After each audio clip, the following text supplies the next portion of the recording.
Bonjour à tous. Aujourd'hui, on va parler d'un sujet qui intéresse beaucoup de monde, s'installer en France. Pourquoi choisir la France pour vivre? Qu'est-ce qu'on découvre quand on arrive? On va discuter ensemble de tout ça avec des exemples simples et concrets.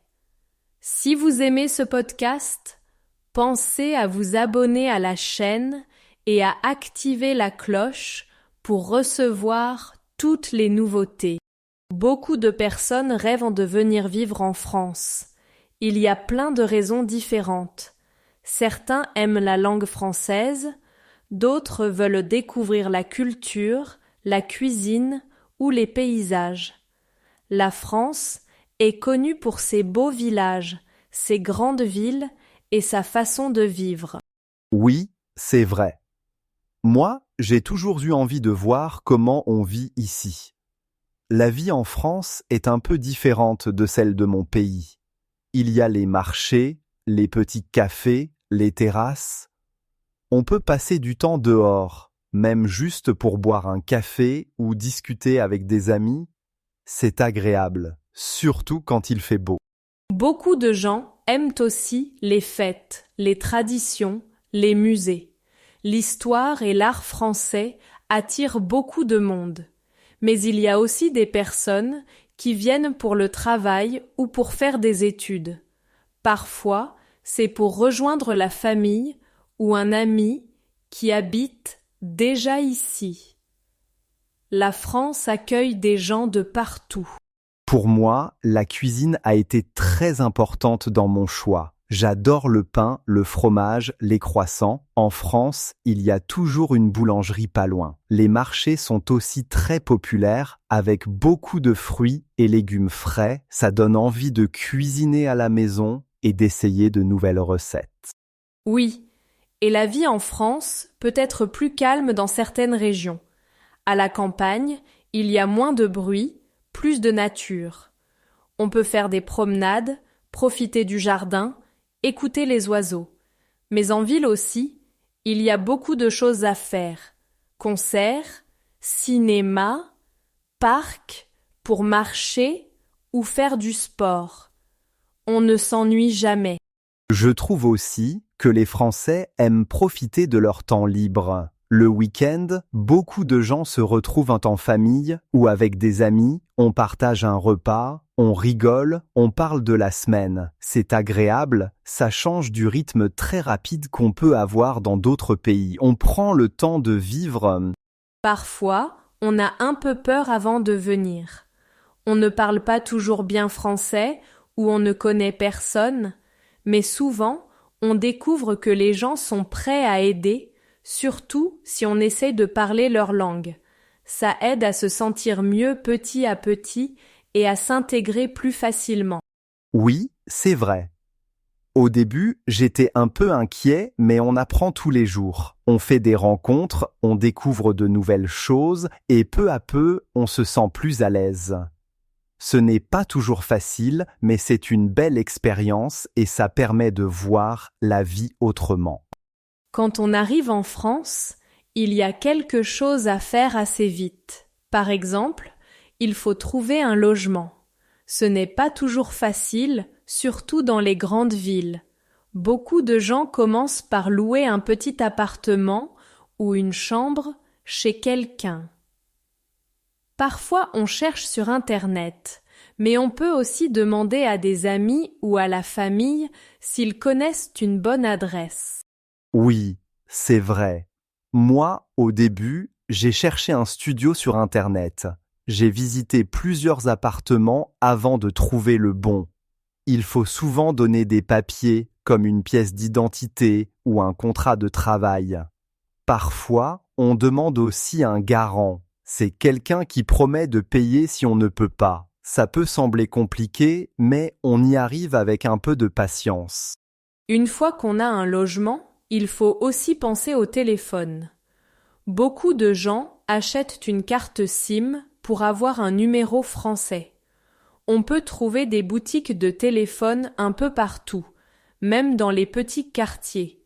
Il y a des forfaits pour tous les budgets, avec ou sans Internet. C'est pratique pour appeler, envoyer des messages ou utiliser les applications. Oui, et pour se déplacer, il y a plusieurs solutions. Dans les villes, on utilise souvent le métro, le bus ou le tramway. On peut acheter un ticket à l'unité ou prendre un abonnement si on prend souvent les transports. Dans les petites villes ou à la campagne, il y a moins de bus, alors beaucoup de gens ont une voiture ou font du vélo. Chacun trouve la solution qui lui va le mieux. Au début, tout ça peut sembler un peu difficile, surtout quand on ne connaît pas bien la langue ou les habitudes. Mais petit à petit, on apprend comment ça marche. On découvre les bons endroits, on prend ses habitudes et la vie devient plus simple chaque jour. Oui, c'est vrai. Après quelques semaines, on commence à se sentir plus à l'aise. On sait où faire les courses, comment prendre le bus, comment appeler ses amis, on se sent moins perdu et on profite plus de la vie en France. Quand on arrive en France, il y a beaucoup de choses qui surprennent. Par exemple, moi, j'ai été étonnée par les horaires des magasins. Souvent, les boutiques ferment à l'heure du déjeuner ou le dimanche. Ce n'est pas comme dans certains pays où les magasins sont ouverts tout le temps. Tout à...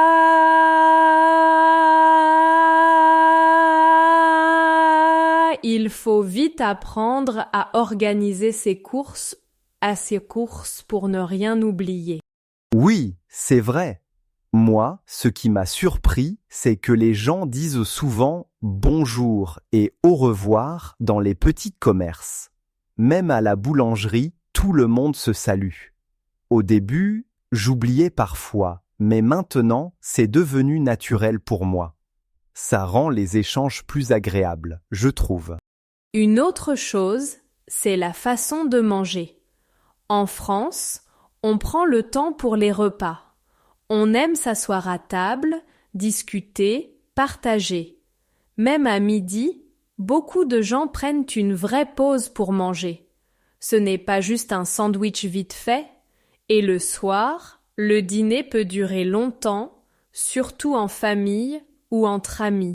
Oui, et il y a aussi la façon de parler. Parfois, les Français utilisent beaucoup de petits mots ou d'expressions qu'on ne comprend pas tout de suite. Par exemple, ils disent souvent « ça va » même si on vient juste de se voir. Mais avec le temps, on s'habitue et on commence à utiliser ces mots aussi.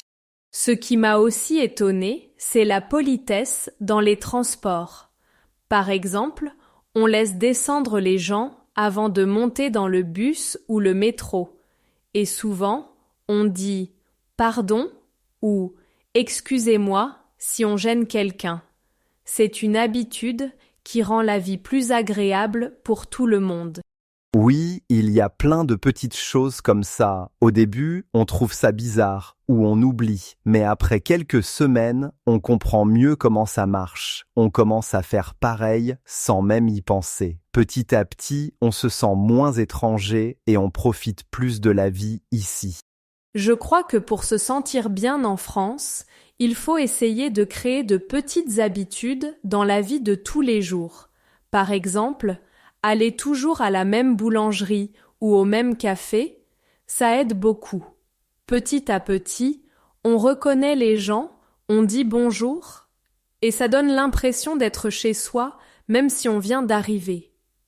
C'est agréable de voir un visage connu le matin ou de discuter un peu avec la boulangère. Oui, c'est vrai. Moi, ça m'a beaucoup aidé de parler avec mes voisins. Même si on ne se connaît pas bien, un petit mot dans l'ascenseur ou dans la rue, ça change tout. On se sent moins seul et, parfois, on reçoit des bons plans pour la vie de tous les jours, comme où acheter du bon pain ou comment trouver un médecin. Parfois, un voisin peut même proposer de prendre un café ensemble ou d'aider si on a un problème avec la maison. J'ai aussi remarqué que c'est plus facile de s'intégrer quand on fait des activités. Par exemple, on peut s'inscrire à un cours de sport, de danse ou même de cuisine. On rencontre des gens, On parle un peu et on apprend des choses sur la vie ici. Ça aide à mieux comprendre les habitudes françaises et à se sentir à l'aise. Même aller au marché le samedi matin ou participer à une fête dans le quartier, ça permet de rencontrer du monde. Oui, et même si on fait des erreurs en français, ce n'est pas grave du tout. Les gens voient qu'on fait des efforts et souvent, ils sont gentils. Ça me fait plaisir quand quelqu'un me corrige avec le sourire ou m'explique un mot. On apprend tous les jours. Et puis, il ne faut pas avoir peur de demander de l'aide ou de poser des questions. Les Français aiment bien quand quelqu'un s'intéresse à leur culture. Avec le temps, on se fait des amis, on connaît les bonnes adresses et on se sent vraiment à sa place comme si on avait toujours vécu ici. Merci beaucoup d'avoir écouté ce podcast avec nous. Si vous avez entendu des mots nouveaux ou intéressants, écrivez-les en commentaire, ça nous fait plaisir de vous lire. N'oubliez pas de liker, de vous abonner et d'activer la cloche pour ne rien rater. À bientôt. Merci à tous. On espère que ce podcast vous a aidé et que vous vous sentez plus à l'aise avec le français. On attend vos commentaires et vos idées pour les prochains épisodes. Passez une bonne journée. Un voisin. Mon voisin est très gentil. Je parle souvent avec mon voisin. La boulangerie. Je vais à la boulangerie le matin. La boulangerie est près de chez moi. Un appartement. Je cherche un appartement en ville. Mon appartement est petit mais confortable. Le marché. Le marché est ouvert le samedi matin. J'achète des fruits au marché. Le bus. Je prends le bus pour aller au travail. Le bus arrive toujours à l'heure.